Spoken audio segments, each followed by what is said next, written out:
Important long questions. Textual question मैं already करवा चुकी हूँ, जिसके लिंक आपको डिस्क्रिप्शन बॉक्स में मिल जाएंगे।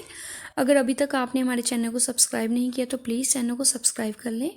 वीडियो पसंद आए लाइक शेयर एंड कमेंट ज़रूर करें। तो क्वेश्चन नंबर 2 है हमारा कि जो अवेलेबिलिटी हो गई थी प्रिंटेड बुक्स की, मतलब इन द सेंस कि जो बुक्स अब ईजिली अवेलेबल हो जा रही थी सबको, तो जो इंडिया यूरोप के लोग थे अब उनको इस चीज़ से डर क्यों लगने लगा कि अब ईजिली बुक्स सबको अवेलेबल हो रही हैं, तो उससे उनको क्या फियर था, क्या डर था। ठीक है, अब क्या था कि जो बुक्स ईजिली अवेलेबल हो रही थी, अब उसने क्या एक आशा पॉसिबिलिटी क्रिएट कर दी कि अब जो लोग थे वो ईजिली सभी के आइडियाज़ को पढ़ सकते थे। ठीक है, और आइडियाज़ की सर्कुलेशन भी हो रही थी। जैसे मान लो कि मैंने अपना आइडिया लिख लिया, मेरे आइडिया को कोई और पढ़ेगा, किसी ने किसी के आइडिया को कोई और पढ़ेगा, इस तरह आइडियाज़ की क्या हो रही थी, सर्कुलेशन हो रही थी। ठीक है, अब कुछ लोग जो थे इस चेंज को उन्होंने क्या किया, वेलकम किया, लेकिन कुछ लोग जो थे उनको इसके मतलब वो कह रहे थे कि इसका बहुत ही डाइवर्स इफेक्ट पड़ेगा।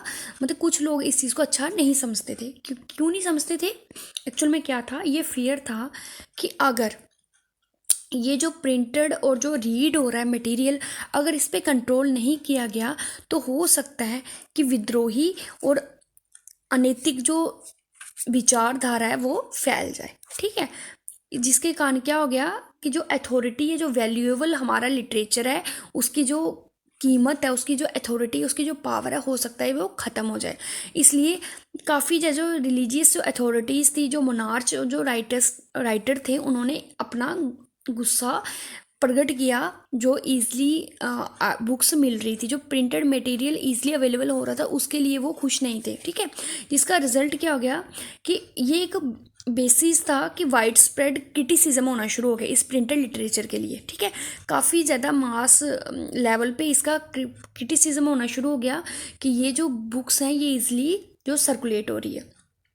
ठीक है, अब जो पॉपुलर रीडिंग्स थी, ठीक है, मैंने आपको बताया था कि जो मार्टिन लूथर था, उन्होंने बुक्स को, बाइबल को पेस्ट करना शुरू कर दिया चर्च की डोर्स पे, ताकि लोगों को पता चले कि एक्चुअल बाइबल में क्या है।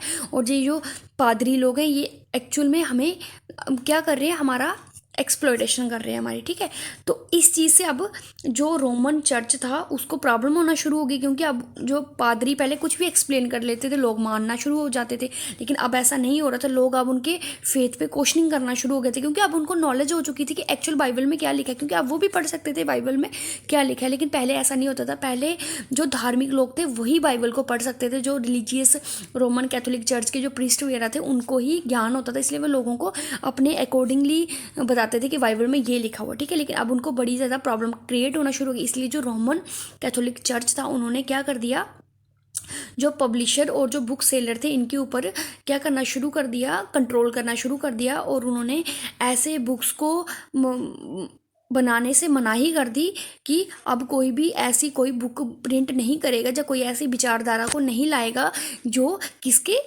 धर्म के खिलाफ हो। ठीक है, अब क्या हो गया, जो लेटिन स्कॉलर थे इरस्मस, उन्होंने भी अपना काफ़ी गुस्सा एक्सप्रेस किया था ईजिली अवेलेबल जो प्रिंटेड बुक्स थी। ठीक है, उनका ये विचार था कि ये जो ईजिली अवेलेबिलिटी है बुक्स की, ये हार्मफुल है। ठीक है, स्कॉलरशिप के लिए काफ़ी ज़्यादा खतरनाक है, क्योंकि जो लोग हैं, जो शैतानी दिमाग के लोग हैं, जो नास्तिक लोग हैं, वो क्या करेंगे, वो जो बुक्स उनके जब हाथ में चढ़ेगी, जा इन द सेंस कि जब उनको इस चीज़ के बारे में कुछ लगेगा, तो वो क्या करेंगे, जो इम्पोर्टेंट जो वैल्यूएबल जो लिटरेचर है वो अपनी वैल्यू को खो देगा। ठीक है, इंडिया में भी ऐसा हुआ था। जो लॉर्ड लिटन था, उसने क्या किया था, वर्नाकुलर प्रेस एक्ट को पास किया था 1878 में, और उसने क्या किया था, उसने क्या किया था, जो भी हमारे प्रिंटेड मटेरियल को पब्लिशर करने वाली जैसे प्रिंटिंग प्रेस वगैरह थी, उसके जो एडिटर वगैरह थे, उनको क्या करना शुरू कर दिया, कंट्रोल करना शुरू कर दिया। क्योंकि उस टाइम में क्या होता था, उस टाइम में भी क्या होता था, प्रिंट प्रेस जैसे ही आना शुरू हो गई, न्यूज़पेपर वगैरह छपना शुरू हो गए, तो लोगों को पता चलना शुरू हो गया ये कि जो अंग्रेज है ये हमारे देश में क्या है, हमें लूटने के लिए आए हैं। तो इसलिए जगह जगह विद्रोह होना शुरू हो गए थे। इसलिए उन्होंने इस चीज़ से बचने के लिए उन्होंने क्या कर दिया था, वर्नाकुलर एक्ट लाया था। ठीक है।